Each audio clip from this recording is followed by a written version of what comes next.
পেট চালানোর জন্য জীবন হাতে নিয়ে সাপত সংকুল পরিবেশ থেকে শুকনো খড়ি সংগ্রহ করে মাথায় নিয়ে ঘরে ফেরেন বনবস্তিবাসীরা।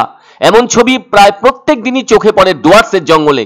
অথচ ওই জঙ্গলে হাতি, চিতা হর হামেশাই ঘুরে বেড়ায়। তাদের কারো সামনে এরা পড়ে গেলে জীবন কেমন হয়ে উঠবে তা তো সকলেরই জানা।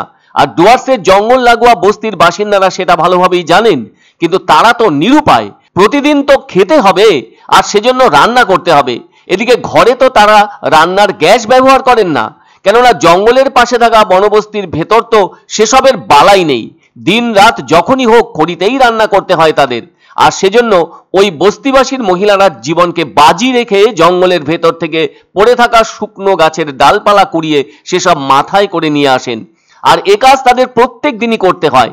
সমস্যা দেখা দেয় বর্ষার সময়, তখন তো চারদিক বৃষ্টিতে ভিজে থাকে। শুকনো ডালপালা জোগাড় করা ভীষণ রকম অসুবিধে, ফলে রান্নার কষ্ট তাদের জীবন যন্ত্রণাকে বাড়িয়ে তোলে। এদিকে এমনিতেই জঙ্গলের জীবদের কারো কারো সাথে সমস্যা দেখা দিয়ে থাকছে মানুষদের।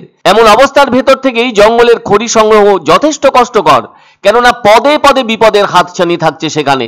আর এভাবে জ্বালানি সংগ্রহে গিয়ে অনেকেই অনেক ক্ষেত্রে বড় ধরনের বিপদের মধ্যে পড়েও গিয়েছেন। কখনো কখনো কারো কারো জীবনদীপ নির্বাপিতও হয়েছে, কিন্তু তবুও তো তারা তাদের ওই কাজ থেকে বিরত থাকতে পারেননি, কেননা এতে পরিবারের জীবন থেমে যাবে না খেতে পেয়ে। এটা কোনো একক চিত্র নয়, তাদের প্রত্যেকের দৈনন্দিন চিত্র।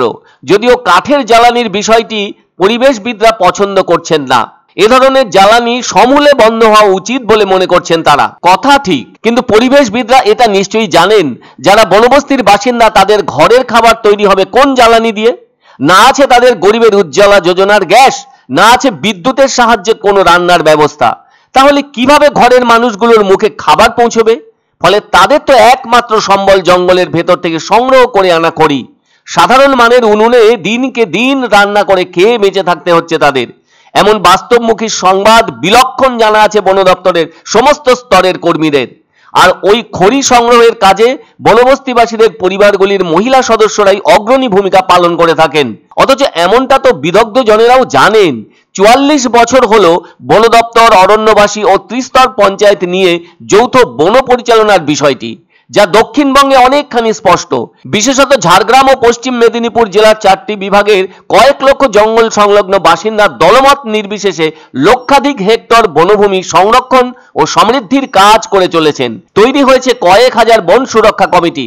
এরাই বন দপ্তরকে সাহায্য করে চলায়। বিনিময়ে কমিটির সদস্যরা বনের শুকনো জ্বালানি, মাশরুম, ফুল, ফল, পাতা সংগ্রহ করার অধিকার পাচ্ছেন। তেমনটা ডুয়ার্সের জঙ্গলের বস্তিবাসীদের সাথে হলে আরো ভালো বিষয় হিসেবে মান্যতা পাবে। আর এদের জন্য নিরাপদ কর্ম পরিকল্পনা প্রয়োজন। এই জ্বালানি সংগ্রহ তাদের ক্ষেত্রে ঝুঁকির হলেও যেন কোনোভাবে বাধা না হয়ে দাঁড়ায়। রাজ্য এবং কেন্দ্র সরকারের কাছে আমাদের একটা ডিমান্ড যে যদি এই বনাঞ্চলের মানুষদেরকে আমরা যদি এলপিজি ফ্রি মূল্যে, বিনামূল্যে যদি এলপিজি পরিষেবা দিতে পারি, তাহলে কোথাও একটা এই সমস্যার সমাধান হতে পারে। ধামাকা ধামাকা ধামাকা, সানরাইজ মার্বেলের নতুন শোরুম শীঘ্রই আসতে চলেছে জলপাইগুড়ি গৌরীয় মঠের পাশে নতুন করলা সেতুর কাছে। এখানে পাবেন আধুনিক টাইলসের রকমারি সম্ভার। এক অন্য অনুভূতির স্পর্শ পাওয়া যায় রয়কো ব্র্যান্ডের গেঞ্জি ও জাঙ্গিয়ায়। তাই ছোট বড় সবার পছন্দ রয়কো গেঞ্জি ও জাঙ্গিয়া। প্রস্তুতকারক জয়মনি হোশিয়ারি, কলকাতা। আনন্দ সংবাদ, আনন্দ সংবাদ। 30 বছরের নির্ভরযোগ্য প্রতিষ্ঠান ইন্দ্রমণি রাইস মিল। আমাদের কয়েকটি জনপ্রিয় ব্র্যান্ড হলো তাজ, বরলি, খুশি ইত্যাদি। আমাদের factory outlet CG trading company, Dinbazar, axis ব্যাংকের পাশে, জলপাইগুড়ি। এখানে সুলভ মূল্যে গুণগত মানের সব ধরনের চাল পাওয়া যায়।